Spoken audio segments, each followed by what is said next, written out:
అనగనగా ఒక అందమైన అడవిలో ఒక నక్క ఆకలిగా తిరుగుతూ ఉండేది. అయ్యో, కాస్త ఆకలిగా ఉంది, తినడానికి ఏదైనా దొరుకుతుందా అని చూసింది.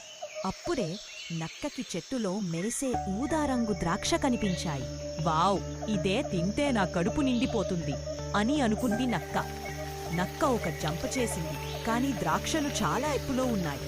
ఓహ్, ఇంకోసారి, మరోసారి, మూడోసారి, నాలుగోసారి, కాని ద్రాక్ష మాత్రం అందుకోలేకపోయింది. నక్క అలసిపోయింది, ఊపిరి కూడా తీసుకోలేకపోయింది. ఆ ద్రాక్షలు చాలా పుల్లగా ఉంటాయి, నాకది అస్సలు వద్దు అంటూ తిరిగి వెళ్ళిపోయింది నక్క. పిల్లలు, ఈ కథలో నీతి ఏమిటంటే, మనకు దొరకనప్పుడు దానిని చెడ్డది అని అనుకోవద్దు. ఇంకొంచెం ప్రయత్నించి ఉంటే ఆ ద్రాక్షలు అందేవేమో. అందుకే అందుకోలేకపోయినా ప్రయత్నాన్ని ఆపకండి.